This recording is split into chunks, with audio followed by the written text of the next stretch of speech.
Welcome to the People's Guild. If you are invested in Splinterlands or if you are just curious about Splinterlands, then this podcast is for you. All right, another week and another few big developments in the world of Splinterlands. So we are back this week on the second day of what is proving to be a pretty hot new item in the Splinterlands universe. If you haven't heard, then you've heard it here first. The People's Guild, the Runi on Opensea, the first generative NFT in the Splinterlands world, is live, active, and in the process of minting the allow list and whitelist spots that were sold about a month ago. And Splinterlands is trending as of our podcast recording in the top 5 on Opensea. So head over to opensea.io and scroll down to the top trending. You'll see Runi pop up there. And I think both of us here at the People's Guild were fortunate enough to snag a whitelist spot about a month ago in that 90-second window that just in a blink of an eye evaporated. So like I said, we were fortunate enough to snag a couple spots, and we both minted some pretty cool Runi yesterday. Wasco, you want to tell us what did you get? How you feel about it? What components are you most excited about? Yeah, I got a really cool one, like you said. It's got a really cool Viking-esque hat. I think some people would argue that it's totally not a Viking hat, and it's a hat that was used in a very famous opera back in the day, but I'm going with Viking. And my mask as well is pretty sweet. I would say it's like it's kind of the Dr. Blight kind of mask, isn't it? It is very much Dr. Blight as well. Yeah, and I'm brandishing a very cool pink axe as well. Yeah, so let's see here. So your Runi is number 1377. 1377. Let's pull it up here. Unlucky 13, lucky 7. Hey man, growing up, number 13 was and has always been my lucky number. So that's a subjective call, bro. Yeah, dude. So looking at I was going to say I was a big fan of the Dolphins back in the day. So 13 is Dan Marino, right? Is that football? Not soccer, football? Football, yes. All right. So yeah, looking at your components, man, you got some a couple of 1%er components. So that's cool. So the mask, the Dr. Blight mask, and the Raiders helm. That's the official title. So yeah, I think it's Vikings were kind of Raider. That fits the description. Well, yeah, but they never used to have those horns coming out, right? Well, that's just a big myth. Well, I think you just spoiled your own. You just spoiled your own Viking party, bro. Cool. Yeah, man. And then my Runi, I managed to pull, as of this recording, the only minted balloon sucker. Cruel sucker is what it's called. It's the he is wielding a giant lollipop with a kind of creepy smiley face on it. And it's at 0.06%. Wow. So I certainly expect that number to perhaps climb a little bit as we proceed through the rest of the whitelist minting and onto the general sale. But it certainly feels like that percentage is kind of the legendary component level components. So you've got a current bid for yours, right? Like 0.7 ETH. I do, yeah. I did list my Runi. I put it at a price that I would be very comfortable with bidding farewell to my Runi, and then I could reinvest in 1 or 2 or 3 others. And that no one would be comfortable in buying. I don't know, man. There's been I think there's so this component is more rare than a gold foil at this point. Wow. I think Yeah, it's a true. gold It's true. foil is 2 or 3%, and a gold foil sold for about 5,000 US yesterday. Wow. That's your balloon, right? You're talking about your balloon is the rarest. Yeah, so it's one of a kind as of this recording. I think even once the general sale comes to full fruition, I think this balloon will remain more rare than a gold foil. I think gold foil comprises 2 or 3% of all minted Runi. And I expect this to stay under that tenth of a percent, which means it's significantly more rare. Could you see that being a factor in being more expensive than the gold? Is that what you're saying? Possibly. I mean, if there's a collector who wants, maybe one of, so 6,500, and if there's less than 0.1% of those that have this balloon, collectors could come in Baby. and certainly eyeball that as being a desirable component, especially when the kind of swappable component marketplace becomes available with Opensea and Splinterlands. I think that's what you make a good point. That's what it comes down to, right? Will there be someone out there that specifically wants a specific item that you have on your Runi? And it could be for many different reasons why they want that particular Runi, right? Like for example, like Steve yesterday on YouTube, he wants 82, right? Because he's like Steve 82, for example. But there could be someone out there. Maybe when they were a child, they had a picture of them carrying the yellow balloon or something. Like you just never know why that particular NFT is special for some people, right?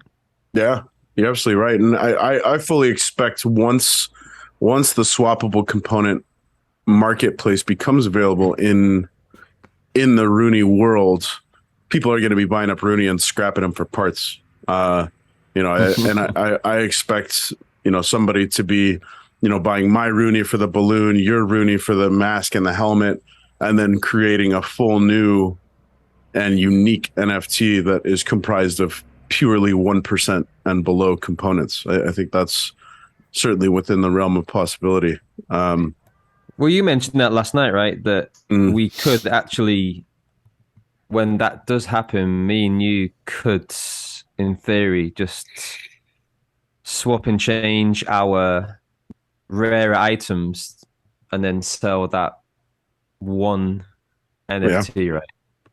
Yeah, I mean, I'll be curious to see. I have no idea what does the floor value look like for something that is, so your mask is 0.35%, that plus an under 0.1% weapon. What does that drive the floor to? I don't think it's a matter of just adding the floor price for mine plus the floor price for yours. I think it's exponential. It's not linear in terms of the expected value growth. So I don't know, man. It's certainly exciting to see, and I was pretty surprised and impressed to open up OpenSea this morning and see that Runi was still trending top 5, considering it's just whitelist at this point. I hope we can maintain some momentum and perhaps pick up momentum as our volume is certainly going to increase as we open up to general sale. I think there's been a lot of folks who are trying, shooting for, like you said, shooting for those particular components or the gold foil. So they bought 2 and 3 and 4 Runi component kits as part of the whitelist. They're selling them, stacking that ETH, waiting for the general sale to come in.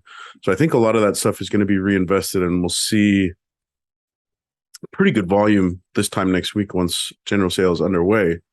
But yeah, like I said, I hope we can maintain that momentum, keep ourselves in the top 5, top 10 on the trending. Yeah, it's going to be really interesting once all those Runis get on open sale, right? Once they're sold, and then you people are definitely, you're going to see how rare your Rooney is, right? Like, there is a chance, right, that you could be the only guy with that balloon. Imagine that. Yeah, it's totally possible, man. I thought it was also interesting when you look at the analytics. If you guys don't know out there, but if you could take a wild stab in the dark and guess who has the most Roonies in their collection. We'll drop a It's little hint before we drop the name. Push and shove. Push and shove. He has been Como featured on the Doctor. podcast. There's another hint. Oh, it looks like since we talked about it about 45 minutes ago, he has acquired yet another Rooney. Yeah, so Aggro has 25 Roonies currently. So He's in the top 0.3 owner. percenter. 0.3 percenter. Good job, Aggro. It's like your balloon. Yeah. Oh no. Is My, your my balloon my not balloon is more rare. okay? Well, uh, that's like if you look at the overall owner distribution, so 68% have one item. one item, yeah. Mm. And the overall distribution across everything that's been minted. So I think we're close to 1.7 thousand items. So 1,700 ish items have been minted of 2,000, give or take a few whitelist spots. So there's still a few hundred to go. But the initial numbers look promising, and they're pretty much on par with what you would see in a collection like Bored Ape. I think Bored Ape was around 64, 65% unique ownership. Yeah, and I have to imagine maybe it's the bias in me talking, but I have to imagine that Splinterlands, Yaba, Aggie, Hardpoint, Chatter have some pretty cool utility planned for Runi Core owners outside of just getting access to the bathroom for all you Bored Ape fans. Yeah. I think that's the thing that really interests me. Of course, I'm going to enjoy playing it in the game, but just to see what develops down the line and what utility they will be giving us. I can imagine with Splinterfest, there will be some advantages to having a Rooney. Maybe Rooney holder tourneys. Oh yeah, could be a cool one. For subsequent generative NFT releases, maybe the initial Rooney holder has like a discounted whitelist spot or something. Yeah.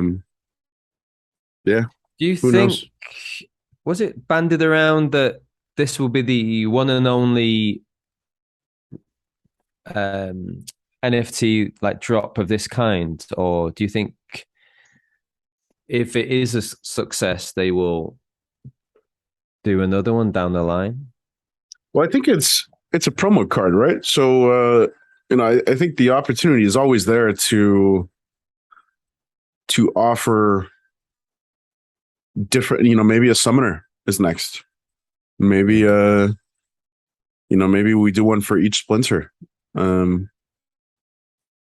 Yeah, sky's the limit, man. And maybe there's stuff that has to do with lands that comes in later as a generative NFT. Yeah, who knows? But anyways, it is super exciting. And it looks like the Splinterlands team has got to be stoked on the first 24-ish hours of Rooney. Scrolling through Twitter, it's impossible not to see about a page full of Rooney as you're scrolling down, and everybody's fired up about their Rooney, and what can't wait to get my Rooney in game, and everybody's adjusted their profile photos and trying to name their Rooney. So there's certainly buzz that has been has been created as a result of Runi hitting the marketplace and getting minted. Well, I think this is one of the main reasons why like Matt specifically wanted it on the Opensea, right? He wanted to get more people's eyes on Splinterlands, and that's a tick in the box there, right? If it's trending at 3, job done, right? And what will it be like? What will it be trending at on the 3rd of November? I believe that is the day it goes on open sale. So I wonder, could it push higher up the ranks? I can imagine so, because there will be more available to Mm. mint, right? Yeah, I wonder if in a couple years' time we'll be saying, remember the 3rd of November for Splinterlands. you guys, how come you know that V for rhyme? Vendetta, man, one of the greatest films of all time. Oh, Yeah, I was gonna say, because you guys don't have there's no Guy bonfire Fawkes night Day, over there. and Yeah. nah, still a fan. Great movie. I'm all about sticking it to the man, also. So go Guy Fawkes, bro. And yeah, just as a general moneymaker for, as kind of an aside, Splinterlands does collect 7.25% of all subsequent transactions involving Runi, which is fantastic. So as the floor continues to push up, as sales continue to climb, it's just a constant churn of new revenue into the business. And yeah, I think all in all, it's got to be viewed as a success thus far. It's still early days, but it looks like the floor is slowly climbing towards the base minting price for general sale next week, which will be 0.38 ETH plus gas fees. Is that right? Yes. Yeah, and our floor right now is 0.33. So we're getting close to that number, which will be break even for folks trying to hop in on the general sale next week. But I think this time yesterday the floor was a lot closer to the whitelist mint price, which was 0.19. So it's definitely encouraging to see that we've seen a bit of an increase in overall floor pricing out for those folks that minted at whitelist prices. Yeah, I wonder how many people like outside Splinterlands have kind of, had their heads turned by this and as a result bought them. Yeah, I mean, I think that's kind of the beauty of crypto and these NFT wallets is the anonymity, unless somebody goes out of their way to change their name to something like Agorode or Moriarty. I recognize that. Cryptomancer is on here. But there were a couple of top holders that, we were looking at off air that looked like they were holding quite a few NFTs outside of the Splinterlands Runi collection. So maybe that's a glimpse into, Well, the guy folks. who's offered you 0.78 ETH, he's got Yeah, a nice collection of NFTs, right? yeah, yeah, yeah. So it'll be interesting to see. It's certainly exciting. Are you But going to try and do any flipping magic, or are you planning on holding steady with your opera I would helmet? definitely consider it if I can, 2 or 3x what I initially bought, and I could buy back in. To be honest, whatever it looks like, of course, it'd be great. And I love my guy. I think he's got some cool components, but at the end of the day, if I can make in my current like the way I'm in the game, if it means I can make a profit and then reinvest it with like say investing in Rift Watcher cards, I would definitely do that for sure. Mm. How about Well, you? I think the answer is yes, right? yeah, I think I'm not against the idea. I think it'll be interesting to see what is the longer term value of Runi look like? Um, I think if we do get that projected big player growth once we start moving back towards uh, bull market territory, and all of a sudden more eyes are coming on to Splinterlands, then perhaps the floor starts to climb. But are we seeing kind of artificially inflated hype from just within Splinterlands, and is now the time to kind of take advantage of those offers that are 2, 3, 4x what your investment is, and then kind of take the safe play and buy a couple of at mint costs Runi. But yeah, all of that said, I think, like you, man, I would be very open to flipping my Runi and reinvesting into one just for the sake of having a Runi. I think, aesthetics, like you, man, it would be very cool to have the coolest Runi in the game. But I think at the end of the day, that the main play for me is just to have a Runi. Yeah. All right. Well, you want to kind of shift gears here and talk about some of the other stuff we got planned on the docket for today? Yeah.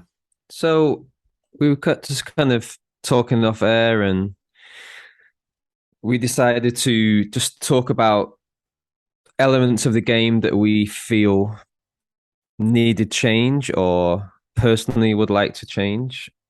And of course, if you really nitpick, you could have many, but we just decided to focus on the ones that we felt were important, and go from there. So how about you, man? Of course it could be something that really ticks you off as well, and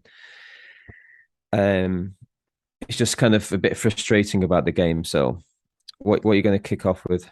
Let's get into the nitty gritty first. So I think on the heels of Runi aside, if you remove Runi from the last couple of days, the biggest topic in the Splinterlands universe has been blowing up on Discord, blowing up on Twitter. It's all over YouTube. Aggie and Matt and their proposal to allow for node licenses and Rift Watchers packs be available via DEC purchase in effort to drive DEC value back towards PEG is the talk of the town. And a lot of people are up in arms, pulling out pitchforks, protest signs, and they're pissed. So kind of bigger picture, I don't think you or I necessarily want to dive into those proposals in particular, but bigger picture, that makes me think that what needs to happen sooner rather than later is community-based proposals, community-driven proposals, and allow for our proposals to make it to vote for the DAO. I feel like that's going to be the most impactful thing that we could do. I feel like there were a ton of brilliant ideas that came up as a result of Matt proposing Rift Watchers and licenses be available for DEC. I.e., I think it was during Town Hall actually that somebody mentioned in the comments, and this was before Matt dropped his proposal for Rift Watchers and licenses. The idea was that promo cards, like a common rarity promo card, be available in exchange for DEC, and it provides a great burn mechanism for DEC. It allows for a very unique and only accessible through DEC NFT be available to gamers, players, and it doesn't affect anybody who had previously bought into something like Rift Watchers or licenses. So it doesn't rub anybody the wrong way. It does nothing but purely burn DEC in exchange for a very particular unique NFT. So that's my biggest suggested change. I don't know if I would call it a gripe just yet, but I feel like the team has talked pretty much ad nauseum that that's where we want to go. and I think it's time to step on the accelerator a little bit and bring that to the people sooner rather than later. In But that, like from is that because uh, the proposals that the team have been putting forward, is that, are you not happy with the majority of that, or just is it just this particular one that makes you feel that the community proposals need to I happen? have been on board with. I think I've voted no on two or three of the. I don't know how many proposals we've had at this point, but I think I voted no on two or three of them. I more than likely will be. And full disclosure, I was not involved in the Rift Watchers pre-sale, so I don't feel the emotional slighting that I think those who were involved in the Rift Watchers pre-sale um, felt as a kind of knee-jerk reaction to this proposal being put forth. But in general, I feel like the community is sharp. They're invested. There's a bunch of really intelligent folks that have backgrounds that benefit the community at large. And we're capable of coming up with some pretty solid ideas. And I think it's at this point, it's more detrimental to keep that stuff silenced than it is to, I think the upside far outweighs the downside. And at the end of the day, it's purely putting a proposal out for a democratic vote, right? And I think there's a lot of great ideas that could come out of the community as a result of that. Yeah, I agree. I think the community, like I was just personally just reading through the Pete's article regarding the SPS changes for reward cards. Reward cards, sorry, for the what's the current? Minimum BCX required. That's the one, yeah. And just reading through in the comments, like I wanted to kind of talk about some of them today because I think sometimes in the comments, maybe just there's lots of really good ideas, but maybe they just get lost in the comments. But yeah, I think you're right. And there's so many great YouTube creators, content creators that are putting out great content and great proposals all the time. So I think there's the community as a whole is more than able to kind of propose some ideas that people will probably get behind. But I don't know, like how would that be controlled though? Like how do you determine who decides to put that particular proposal forward from the community? I don't I know. mean, Is there a vote to vote yeah, that's what I was thinking. what is to be voted on? But then couldn't you would you have to restrict it, or like are people just going to be throwing up that there just has to be something in place, or maybe people to send their proposals to uh somebody, and then they determine which proposals are deemed to be put forward. So yeah, it's Yeah, still hoops to jump through. I don't know what that funnel looks like. What's to prevent me from hopping in and saying I propose that there are SPS payouts to all accounts named B Jangles? You know what I mean? Like, Yeah. I vote yes. Yeah, I don't know what that funnel looks like, but obviously we don't want to we don't want to create too big of a bottleneck to where it's exactly the same problem that we've got now, where there's these brilliant ideas floating around, but how do we get eyes on them and how do we move them to the next phase of, kind of legislation of the democratic process. But that is my number one. I feel like that would be the most impactful. It would allow for the greatest voices to be heard. And in the name of decentralization, I feel like it's sooner rather than later. Would you prefer, so then if that happened, that the community starts proposing, do you feel that the team should take a step back from No, doing no, their own proposals. No. no. Yeah, that's not to say. And thank you for asking that. I feel like there should be a bolded asterisk next to my suggestion in that I am not by any means proposing that the team be removed entirely from proposing proposals for Yeah, us to vote on and vote on. I was speaking before, and I was thinking, how many times can I say proposals in the same sentence? Yeah, because I think the team are number one, they're moving in the right direction, and I think they're number one for me personally. I think that maybe it's they just okay for me. I feel that the team has our best interest at heart. So personally, I'm very happy for the team to continue proposing their proposals. Um, so yeah, I agree with you in that one. So Cool. All right. Well, okay, what's your number one, man? I think like ratings, man. I feel like when you're doing ranked battles, it's just like so frustrating. You can like win 3 battles, and you could get like a total like 45, and then you lose one. It's like a bump. You back down to where you were. So it's kind of like 3 steps forward, 1 step back. So I I, think I I would say it's 3 steps forward and 2.9 steps back, but yeah.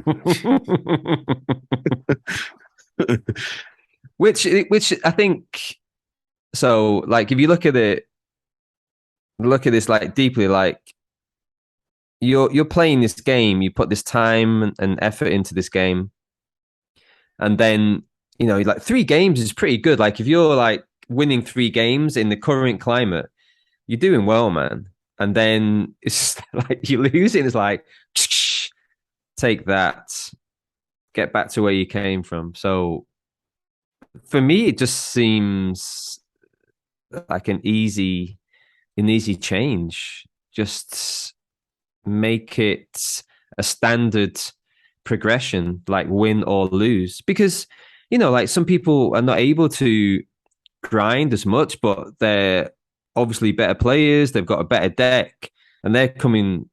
Maybe they just grind for the last 3 days, so they're just like pounding it, and they've got this great deck.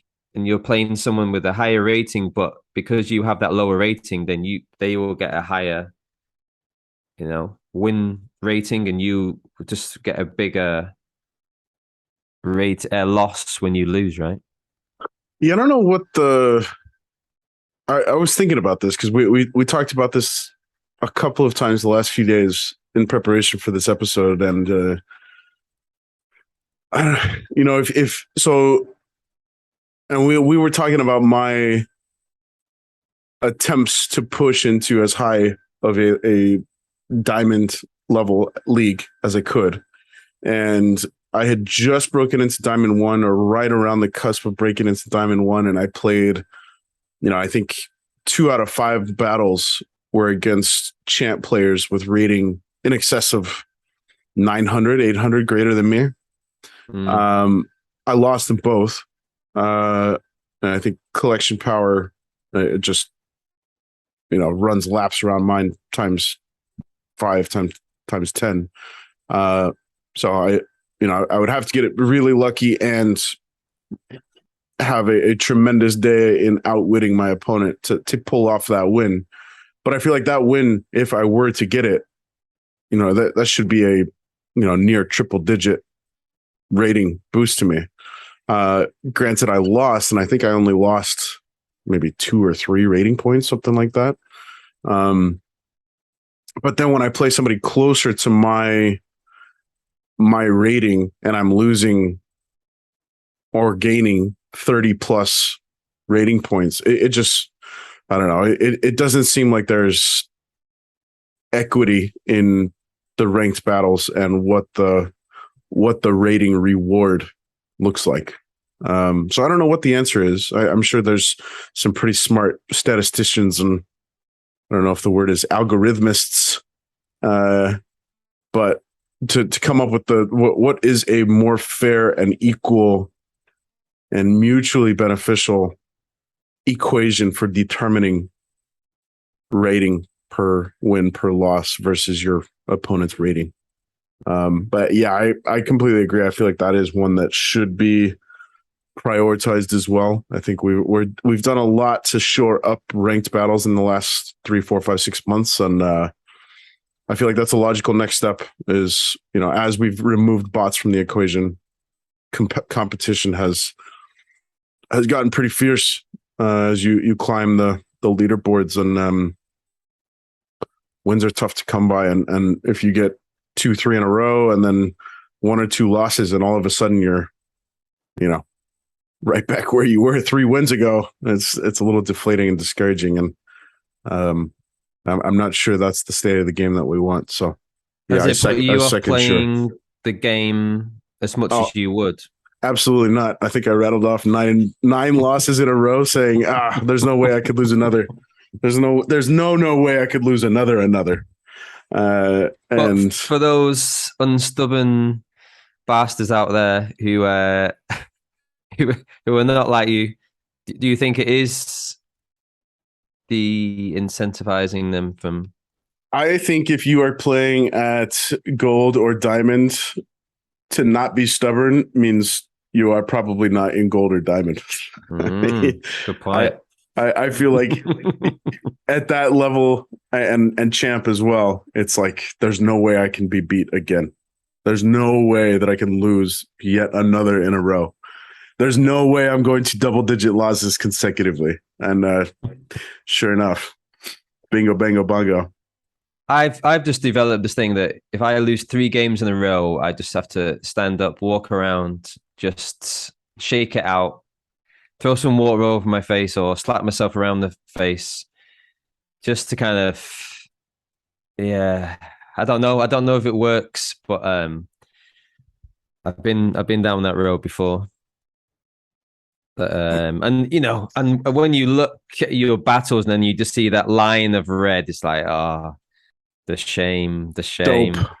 Yeah. Yeah. Well, that kind of like leads me to something I was like reading about this morning in that peaked article, um, and it was about the new player experience and what I found, like number one, I found like there's some really great suggestions just in the comments in these articles, and I should take more time to read them. But it was also really nice just to see people having discussions. There was no like bitchiness, no like F you, sucker, you're just thinking about yourself. There's none of that whatsoever. It was just very well mannered, and that's just what you want, right? And like people were just shooting off these ideas, and then people would kind of go back and forth, and there's some great ideas. So yeah, just new player experience. So I don't know. I know we touched on this a few times, but um, have you got any ideas yourself how to improve? Because I was going to talk about some of the ideas I found in those comments.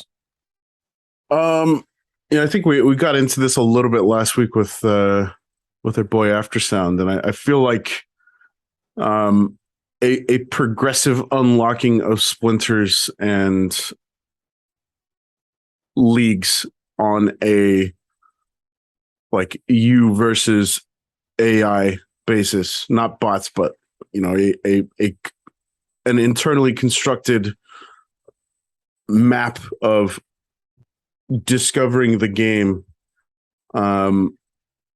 could go a long way in teaching the player how to play at the lowest levels at an accessible rate that isn't overwhelming. You're not getting plundered by Lomicrons. You're not getting smashed over and over by Jodens.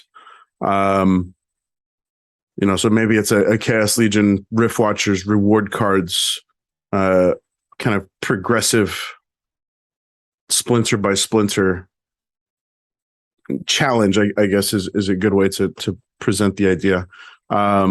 Where you play a series of games with with life against a couple of splinters, and then once you master that, quote unquote, master that, you unlock Earth, and then you play Earth against a series of splinters, and yada yada down the line, and you can do that 4 times, right? One for each kind of league.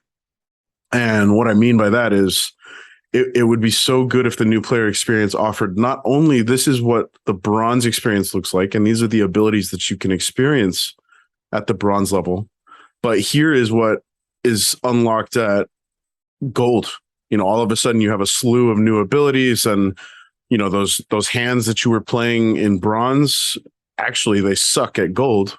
But here's this whole new kind of avenue to victory available through these new abilities. And then boom, right when you think you've got it understood, here comes Diamond and Champ with max level cards and yet a whole another slew of and layer of abilities and metas.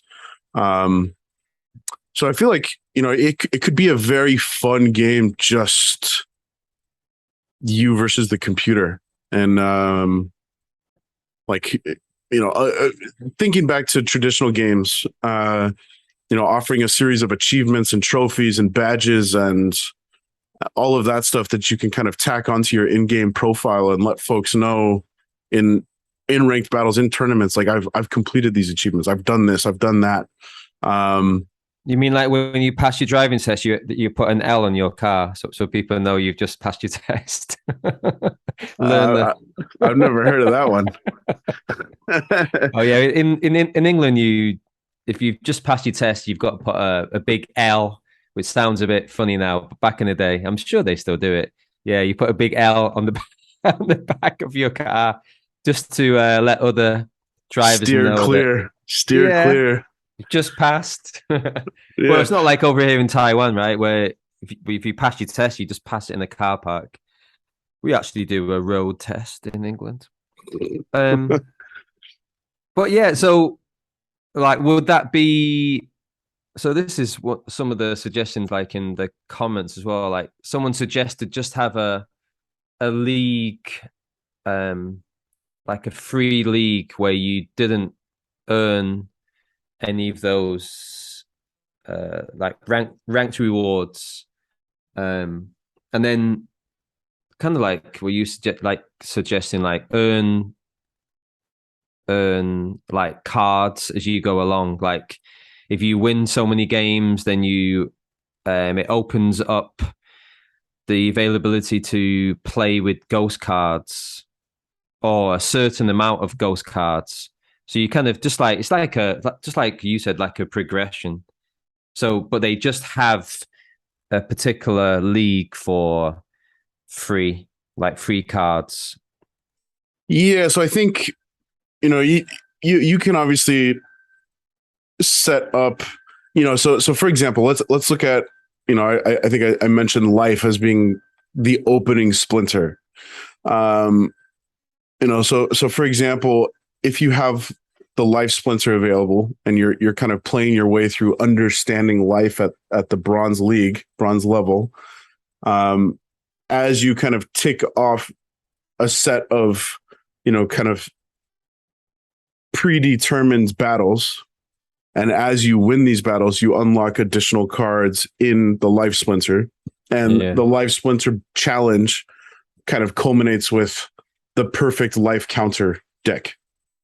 So maybe you're playing a death match as the final challenge within the life splinter, and it's set up to counter Sloan or counter Wraith or counter Ilthane perfectly, and that's the test to unlock the next splinter. You know what I mean? And then once you do that, you start over with Earth, and you've got maybe 10 cards to choose from. And then as you progress through a series of Earth battles, maybe set up kind of key challenges or key tasks to tick off, like, win some battles with ranged monsters as, behind Fernheart as your summoner, run the Obsidian meta method for a couple. Focus on keeping your slip spawn alive for 10 rounds via triage. I feel like there's a whole bunch of different challenges, achievements, tasks that could be set up and really highlight how each splinter could be played in so many different ways, right? And especially with Rift Watchers, that's really opened up where all of a sudden, if you're going up against an Earth opponent, it's just as viable for them to throw Obsidian and the magic meta at you as they are to throw a big fat ranged fat attack and go, zero magic. Yeah. So yeah, just kind of highlighting and amplifying the variety that is available within each splinter. And obviously I think some strategies are going to be more challenging to kind of master and just kind of progress through the game that way. And don't make it compulsory. Like I feel like it's cool to offer this as a path to learning the game. Yeah. You can also play ranked battles alongside all of this, but and maybe you're not earning SPS, you're not earning cards, but you unlock some sort of achievement, some sort of badge, some sort of decoration that kind of hangs around your profile and allows people to see, like, this is my badge of honor. I completed, here is my L. I've got my learner's permit. You know what I mean? Well, I think there has to be. It's really good ideas, man. Yeah, it's really I think something along those lines has to be introduced. I think, and just to give people incentive, like they don't want to be locked in something where they're not feeling they're, gaining something. So just to give them little bits of sugar along the way, definitely will work along the lines. But I think just to provide an experience without the bots, I think that has to be introduced, right? Because like you say, man, if you're just arriving in this game, you don't know about lineups, but if you introduce something like you said, where it's just in this environment where it is only human or like you're playing against the computer, then that's got to be something to be, looked at, because I don't know, man, just starting the game fighting all these bots is just not the experience because like new players, it's just the bread and butter of the game, right? We need new players. Mm. I know, and I suppose, like, I don't know, maybe just people are feeling a little bit impatient at the moment because they don't see this new player intake coming in, and the players possibly that do come in don't stay around. I don't know the figures, but I can imagine. But we are still in the bear market, right? Yeah. And I think we've talked about this a couple of times over the last, I don't know, handful of episodes. Why haven't we seen more of a marketing effort to bring in those players? I feel like there has been attempts to draw attention to the game and put Splinterlands on blast for the greater Web3 play to earn market to see, but there hasn't been a big call to action for folks. Like, I think the biggest call to action for folks has been the sign up for a summoner spellbook and you get, what was it, 4,000 DEC or something to spend on rentals or cards or whatever. And that was a couple of months ago. Outside of that, I don't think there's really been anything. And I think the team really needs to shore up the new player experience before that happens, because otherwise it's just going to be burn and churn, right? Like, the acquisition cost for new players is really high, especially if those guys are just, they hit it and quit it and after a couple of games because they're just going up against the bots. So it is a play to earn game, and it's not fun to come in and play and not earn. So one way that we can kind of circumvent that is you can play and earn achievements and badges and nuance and skill through completing this me versus the AI challenge and Mm. understand the game and be that much more. Maybe there's something along the lines of if you complete this you versus the computer challenge, you can bypass bronze completely, assuming you have the CP Mm. available. Maybe there's some built-in incentive to completing this task, and all of Yeah. a sudden it bumps you into a league that's less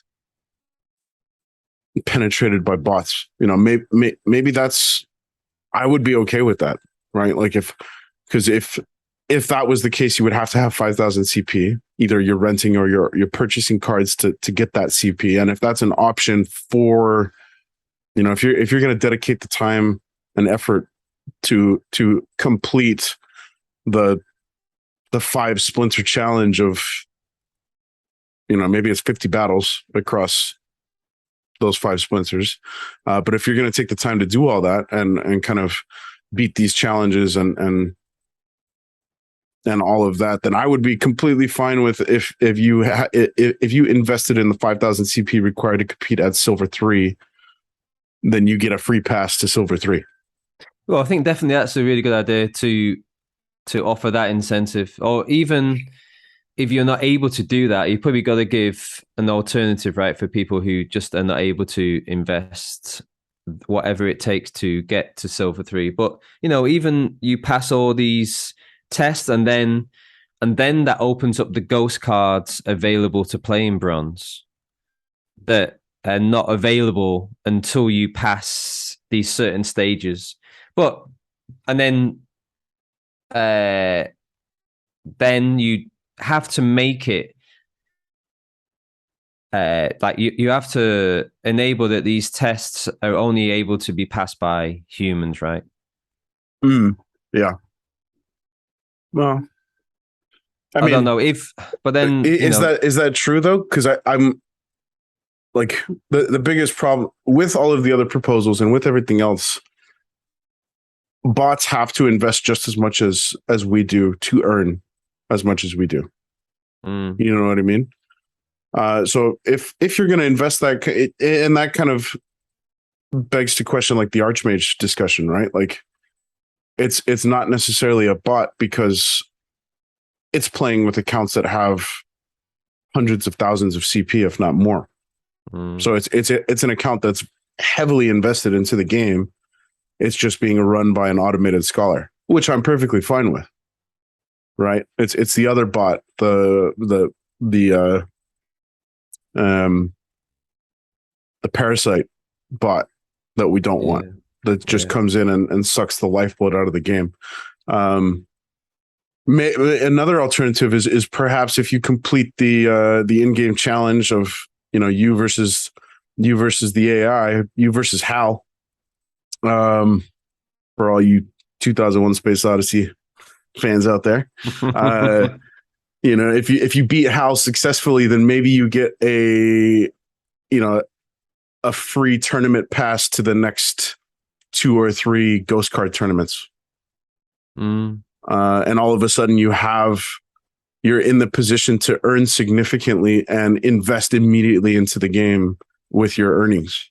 yeah. Um, Well, it just seems quite obvious, right? I think there just needs to be a dedicated team to kind of sort this out. I think I don't know how they would work it or how they are working it. I know Matt was quite prominent in the comments in that article, and he was chewing the fat with people in there. But I think just having one person, something dedicated, you need to have like even me and you, we're kind of just talking about it, and ideas are kind of coming, right? So I think if the team were to do this, they just need to have a dedicated team, because it is so important to get these new players into the game, and not only get them in, but to keep them. That's the name of the game, right? Is retention. How do we retain these guys that come in and make sure they're not just one and done? Yeah, one and done. All All right, right, man. man. Well, I think that's fruitful conversation. So Weirdbeard, Nate, Matt, Aggie, eyes on you guys. Um, we're happy to field some questions and have a conversation off air if you guys are keen. Um, cool. Anything else you want to add, Kieran, before we start to wrap this bad boy up? No, man. Just looking forward to getting some revenge for that tournament skunked you gave me yesterday. The Hey, skunking in the tournament. real quickly, guys. At the time, so I think there will still be a couple of days between publishing this podcast and the inaugural Open Splinterlands tournament that features ghost cards as being playable in the game is set for the 29th. So if you haven't signed up, strongly suggest signing up. It'd be great to get an awesome turnout. As of now, there's only 214 players signed up for the tournament. There's a jackpot of greater than 400 SPS on the line for folks, and you get paid out if you finish um, in the top 128. So yeah, everybody will be, if you are unavailable, if you are, uninitiated in what the ghost card tournaments entail. It covers Untamed Dice, Chaos Legion, Rift Watchers, and everybody who enters the tournament is going to be allowed the same cards, same levels. So you're not at a disadvantage versus anybody else outside of skill.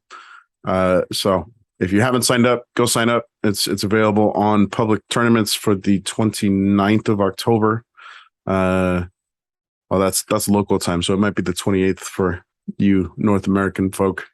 But 20 yeah, SPS entry 20 fee, right? SPS entry. Yeah. Yeah, and initially I was thinking, oh, that's quite a lot. But when I kind of think about it, it's, the opportunity. I think this is what did it for me, like the opportunity to play with all these cards, man. Oh, yes. Yes, please. Yeah, I think we've got to have I imagine it's going to be the full gamut, right? All summoners and all rarities and max level for gold. So it should be fun.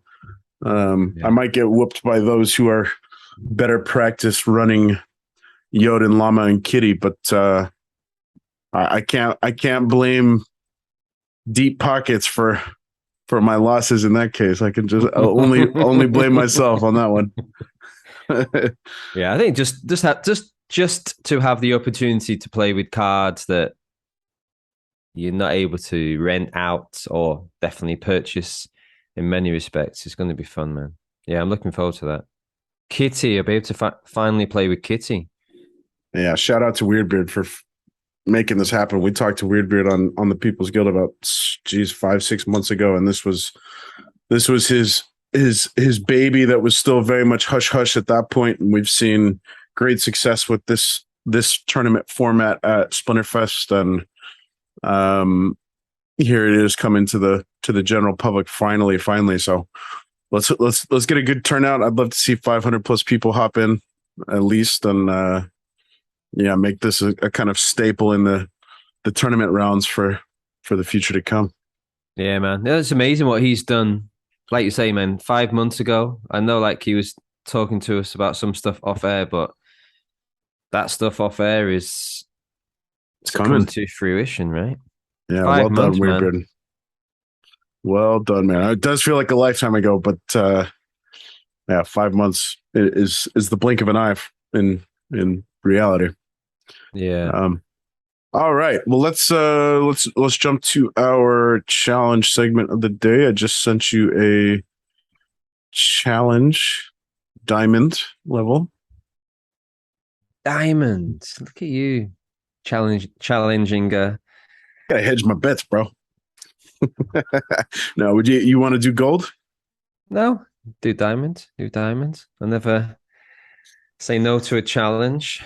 But if I do lose, it's not because of skill. It's because of you've got a better deck than me for diamonds. It's a win-win. I don't know if I like that. I'm tempted to cancel and go to gold. Sorry, accepted. I want to. I want to win with no asterisks, bro, or a loss with no asterisks for that matter. Did you say asterisk or ass kicked? Uh, you choose, bro. Oh All wow! right. Look at this. So yeah, big boy. So we've got armored up. Everybody gets 2 armor, 99 mana cap. Everything's available but dragon. All right. Let's see here. I was gonna. Hmm. You got gladiator cards? Gladiator cards? No, we didn't, I didn't do.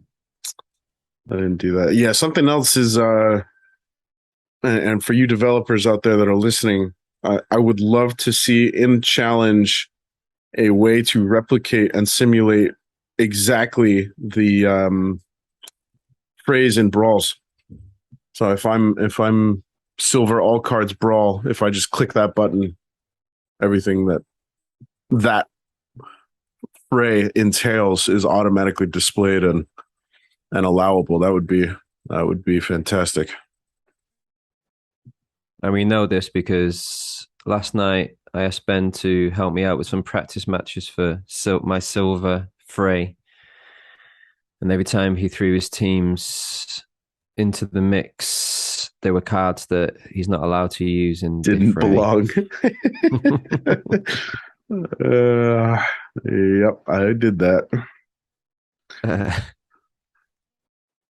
All righty, let's see here. 45 seconds, and I still have no idea what to do. All right.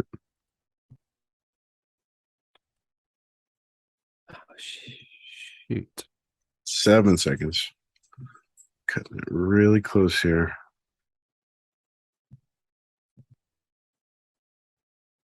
Okay, I'm in. Okay, I'm into. All right, let's see here. Oh, Yasek. Jace K for you Jim Morgan fans. Jace K versus Kelly. All right, tell us what you do, bro. Okay, I've gone for Jace K. And just mainly because I have been asking people in the guild for some tips on Jace K. So I thought I would try out a few things that they've been suggesting. So I just went with Almo at the beginning, at the front, just to slow you guys up. And I've gone with Grum behind just to give a bit of backup if Almo goes down. And I've gone for Mordius on my new favorite cards with Jacek. He's pretty sweet. And I've gone with Ifrit Rising just for a bit of a boom time. 9, it's going to be hitting 9 every other time. And I've gone for the striker, tennis striker at the back for a bit of piercing because I know you guys are going to have armor. Well, that's another reason why I went for melee as well. And McGill, the Countess Sanash at the back. Okay. And you've got 2, 3 speed. All right. So I went Kelia, all reliable. Coral Lurker up front is just best taunt in the game, modern game. Giant Squid with a little bit of blinds. Can't go wrong with the blinds. Back Jira to slow you down a little bit, and a big fat snipe tank to help one of the cards in the back of my line. River Nymph next for some speed, some cleanse, just in case you brought some poison or affliction or something. Roommancer Kai. Thought you might throw a taunt being a 99 mana match. Plus flying, plus life leech. It's just a badass card. And then the very back is the Sea Stalker for Uh, Snipe, so she will be gunning for your Ifrit Rising from the get go. Yeah. And I like the camo with Bakjira, um, just in case you wipe out the rest of my team. Bakjira will be tough to get through and buy Sea Stalker a little bit of extra time not being able to be targeted. So, yeah, that's my thinking. Do you think, looking at my lineup, probably should have put Almo in second position, but maybe that's hindsight because your Stalker would be trying for my Almo, right? Mm, yeah, I mean, Almo's solid in a whole bunch of different positions. I think, especially because you've got 3 speed there, and he's yeah, he's hard to touch, and when he does get touched, he'll send some arrows back at level 3 and magic back at level 4. Um, yeah, But he but won't be. Yeah. yeah, I don't know. I think Grum with the extra speed is a solid tank, and as a backup, it's not a bit. Yeah, I don't know. I think your Countess is going to be. I don't have any counter to the Countess here. There's no return fire or anything. Ifrit Rising is going to be a pain in the ass.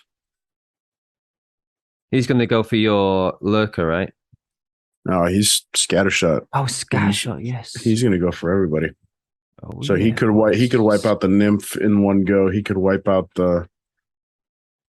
He's not going to No. knock out Kai in one go because she will, assuming she touches somebody, will get some life leech benefit. But But the striker's going to hit her, right? And he will. Yeah. Well, I do Not enough have damage. blinds. I do have blinds, and she is flying, so it's not Yeah. guaranteed that like he'll be fast, but I've got some speed going on my team too. Yeah. So it's not guaranteed that he will hit her, but yeah, it'll take him a couple of turns to wipe her out. But all Looks right, evenly well, balanced, doesn't it? But I just think the old RPG is just going to swing it for who? I don't know. yeah, that's really the name of the game with Yasik, anyways, right? Is Yeah.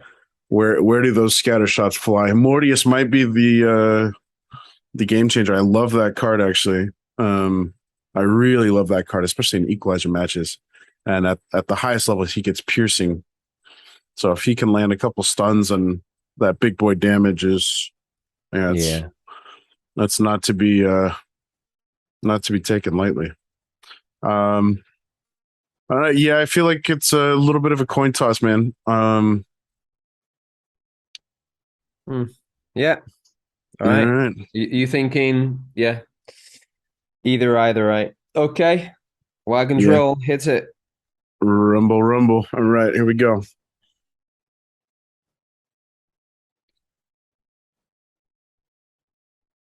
The blinds could be the You guys still pretty fast, right? the affliction on the first go for the Countess hitting Bakjira. That's obnoxious. Oh, Mordius stunned the lurker. Miss. The Kai Countess is just up to keeps. 13. Ifrit Oh, Rising just the wiped nymph. out the Nymph. Oh, I wasn't thinking that the taunt is still going to pull the Tenny Striker and Mortius. Yeah. Okay. Lurker is down. Lurker's gone. Oh, Almo's gone. almost down. Okay. Come on, Oh, Grum. I missed Backfire just wiped out Mortius. Oh. Nice. Nice. Oh, your front one. Okay, you got There we go. Okay, so Ifrit Rising is Bakjira. down. All right, so Uh-oh. I'm gonna pause it for a second. All right, so we've got it's 3-on-3 now. Bakjira is at the front for Kelia. We've got the Kai, Rumancer Kai with 14 health, 0 shield at the second position, and then the Sea Stalker pulling up the rear against Grum, 2 shield, 15 health, Tenny Striker, max health, and then the Countess is just kind of hanging out in the back at full health. So it's really a race to see who can wipe out the tank. Giant Killer. If Bagheera goes down, I think I'm toast because Grum's Giant Killer is just going to crush Kai if he lands that one. All My strike is going to do nothing to your, her. All right, let's see here. Oh, Kai. Oh, I think I might take out your. Yeah, Romancer Kai is down. Grum's down though. Oh no, I think that's it. No, I don't know. Oh, I missed. Gotta be. I can't take your Bagheera down. I don't think. Can I? Yes, you can. Yeah, that's the game. Bagheera's down. So the strikers gonna whistle you down. Well played, man. The Wabbits. Yeah, but that shows how close, right? Like if you'd got that hit on my striker previously, I had that one miss down, and then Sanash would have been. That was a coin toss, man. That was a coin toss. Yeah, that was a good game. Well matched. Nice. Okay. Well, revenge. We will put a big asterisk there. Kieran's cards were not at diamond level, so. Oh, forgot about that. My cards weren't even diamond level. Still kicked your ass. No, I did. I don't know which of mine weren't at the level, but anyway. All right. Well, yeah, hope you guys enjoyed the discussion. We'll post this guy out on Twitter here shortly, and we would love to hear what are your thoughts on new player experience? What are your thoughts on what we should do as far as getting the funnel cleared up, the bottleneck removed for proposals coming from the community for DAO votes? And how do you feel about your Runi? What are you most excited about?